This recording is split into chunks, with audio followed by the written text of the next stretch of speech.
money that from that particular sale. And then they always say the customer is always right. So I'm happy that he brought it up, that we should learn to be courteous. And here's a fun fact.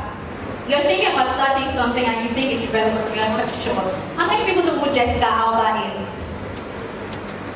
We all see movies now. You know who Jessica Alba is, right? She's a big time Hollywood star. And she started her own business. Guess what she sells for a living? Detergents. You know, like Omo. That's what she does. Why? She did laundry one day and she bought this new detergent I'm talking about. And she had rashes. And she goes, no, I can't be using this. And there will be other people like me who have sensitive skin and they'll get rashes. And so she branded her own. Now she's making millions of dollars from selling detergent. So look to your neighbor and say, start something. Alright, so we still have about 5 speakers in the house who are still going to teach us a lot of things. But I'd like to remind you that there are live tweets going on, so you can tweet at IFEBC, yes, at IFEBC. And we'll take a break during the conference, and then you get to participate in a selfie competition and you can win a prize. Alright, so having said that, also if you want the videos of this particular event so you can watch it again, I'm going to go all Christian on you, but then the Bible says that faith comes by hearing and hearing and hearing and hearing and hearing. The more you hear it, the more it becomes a part of you, the better you become. Alright, so I'd like to bring up our second speaker this morning. Our second speaker is Mr. Olufisaya Okunsanya. He's a business advisory and human resources professional. He is a graduate of the University of Lagos, Nigeria.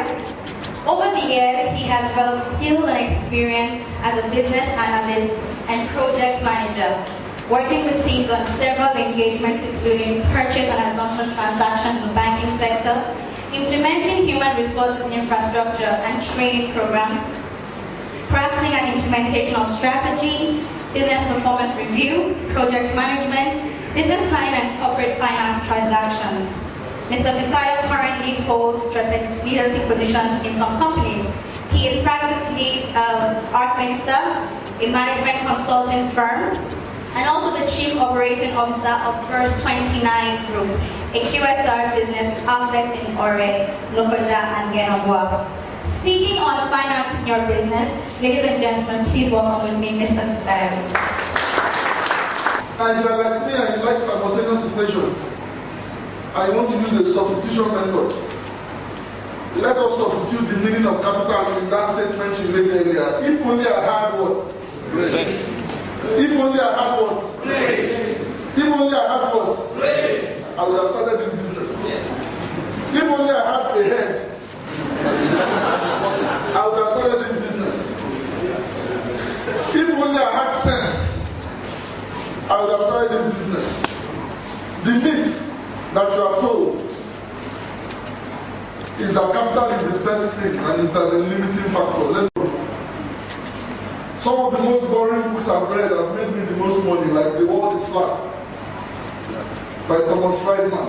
The most boring book about globalization. Big and boring. But those of us who read the boring things 10 years ago are charging our mates and our seniors to pay us a premium because they didn't have the patience to read it. Do you understand what I'm saying? I am very practical in my approach. So pardon me, I ask for your forgiveness ahead. I will be very blunt and straight to the point because there's no time. 40 minutes is limited. Now, what are the 4 factors of production? Remember I said we will do it together. Who can remind me? Land, labor, capital, entrepreneurship. So right now, I'm teaching now. Land is everything in its raw form. Listen to me. Land is what? Everything in its raw form.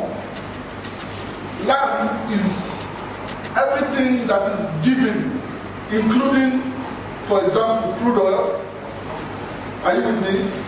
Natural resources and your talent. Everything that we did not need to lobby for. They came to us in their raw form, and everybody has a measure of it. This is the raw material that we will use to create value. Are you with me? It is in its raw form, and literally it belongs to God. Why? Because as a baby, how many of you love it that no, me I want singing, no, me I want management? Nobody. Did you love it for your talent? Nobody. So we are all given a measure according to our ability, or according to our maturity. So write that down. Land is everything in its raw form. I just want to define the concept before I go into explaining them. Labor is energy and time.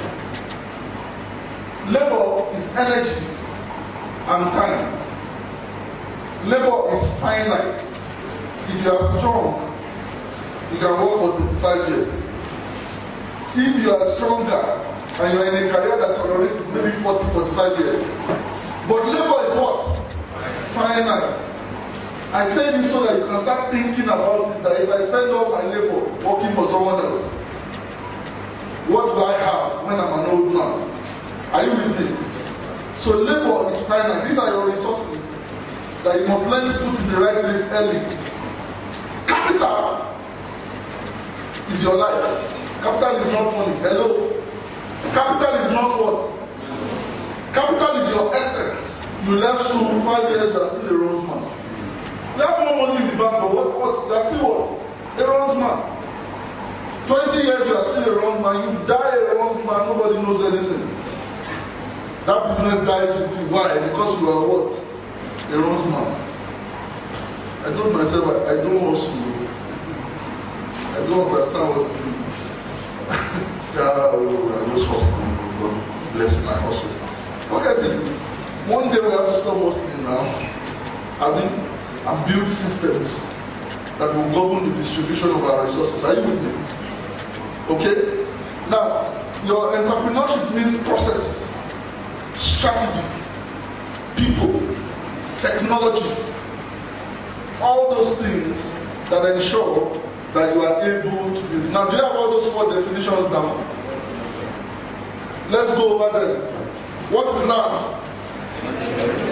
Anything in its raw form. What is labor?